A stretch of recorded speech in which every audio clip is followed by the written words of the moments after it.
Quelqu'un qui va en salle de sport tous les jours pendant 6 mois n'a pas de confiance en soi. Mais il s'est fixé un objectif qui crée cette confiance.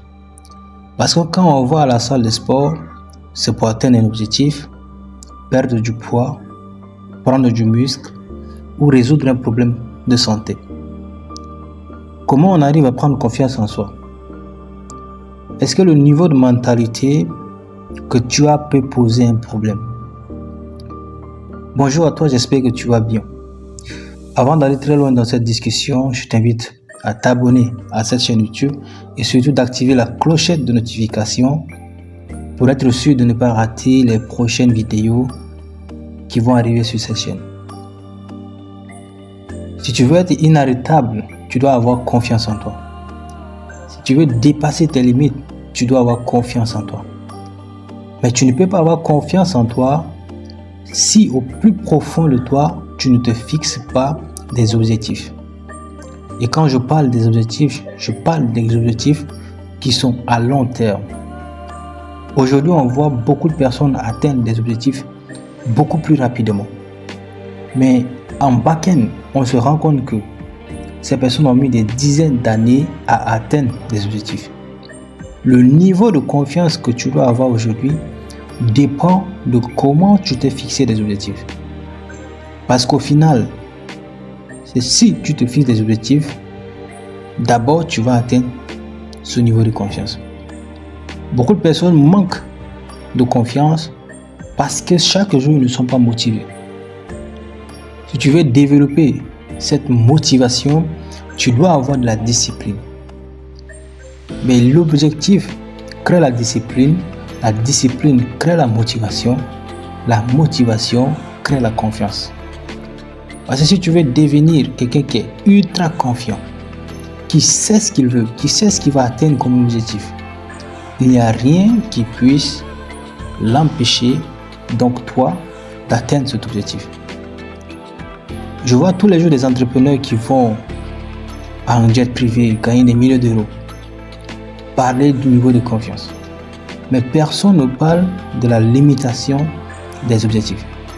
Parce qu'aujourd'hui, si j'ai confiance en moi, je dois être capable de savoir ce que je veux ou pas. Si tu as un partenaire qui te fait douter à chaque moment, qui n'est pas loyal, qui est déloyal, tu n'auras pas confiance en cette personne. Parce qu'il n'y a pas cette régularité chez cette personne.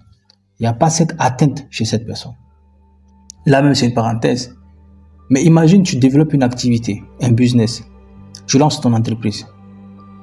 Comment peux-tu avoir confiance en ton activité? Comment seras-tu sûr que ce que tu es en train de faire va te rapporter de l'argent? Comment es-tu sûr que tu vas même réussir d'abord? C'est parce que tu as tellement confiance en ce que tu fais actuellement que tu ne laisses même pas une once d'idée interférer ce que tu penses réellement. Et c'est ça que beaucoup de personnes devront rechercher. Si tu veux atteindre le million d'euros ici à la fin de l'année, tu dois avoir tellement confiance en ton produit que tu es capable de le vendre à des millions de personnes. Et si tu veux atteindre confiance en toi, regarde dans la description de cette vidéo, tu trouveras un guide sur 90 jours inarrêtables qui te permettra de savoir et qui va surtout t'apprendre à avoir confiance en toi. N'oublie pas que pour atteindre un niveau de confiance en soi, c'est d'abord de se fixer des objectifs. Si aujourd'hui je suis tellement confiant que ce message va transformer ta vie, c'est peut-être qu'à un moment donné, j'ai constaté la faille dans ta vie. Mais le niveau de vie de chaque personne détermine également le niveau de confiance qu'ils ont en fonction de ce qu'ils veulent. Le millionnaire qui lance sa start-up a tellement confiance en son produit que le pauvre qui va au McDo a tellement confiance au fast-food. Pourquoi je dis ça? Tu imagines que l'environnement dans lequel nous vivons peut atteindre très rapidement notre mentalité. Et si tu ne fais pas erreur, et si tu n'as aucune méfiance sur ton niveau de mentalité et sur ton environnement, tu vas voir que même si tu as développé tellement une confiance en toi, il y aura cette difficulté pour toi d'aller de l'avant. Je me rappelle quand en 2019, je rentrais de mes études, je suis allé aborder un parent pour lui dire que j'ai un peu l'idée que je voudrais plutôt cultiver, faire de l'agriculture.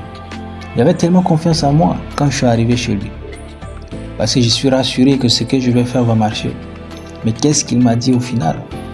Il m'a dit non, c'est pas bon pour le moment. Va continuer tes études, finis tes études d'abord et tu penseras à ça.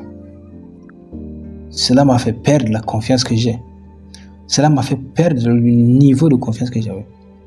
Parce que tu imagines, je suis là avec un plan d'action, je me dis, peut-être que si je commence cette année, j'aurai peut-être tel résultat.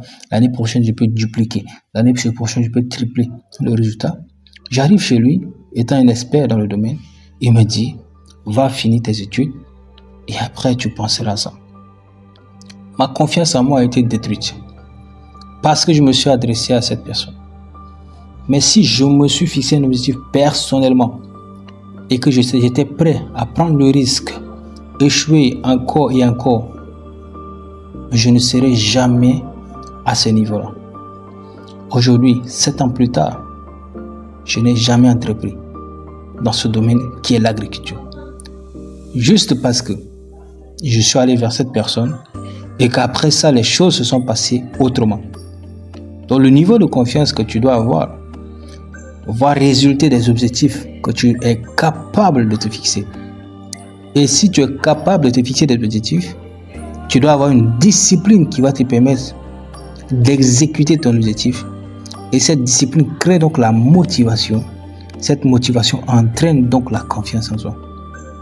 Tu es tellement confiant en ton produit, tu es tellement confiant en ton activité que tu es capable de déterminer à quel niveau cette confiance en toi ou ce produit-là va exploser sur le marché. Et beaucoup de personnes oublient que pour être inarrêtable, il faut avoir confiance. Parce que si toi, tu n'as pas confiance en ce livre que tu écris en ce moment, comment voudras-tu qu'une autre personne puisse avoir confiance en ça? Si tu n'aimes pas consommer la chose que toi-même tu produis, comment voudras-tu qu'une autre personne puisse la consommer à ta place? Si aujourd'hui Lamborghini, comme on le dit souvent, n'a pas confiance en la capacité de ses moteurs, comment une autre personne pourra avoir confiance en la capacité des moteurs de Lamborghini? Il faut comprendre ce niveau de confiance. Et aujourd'hui, il y a beaucoup de livres qui parlent de confiance.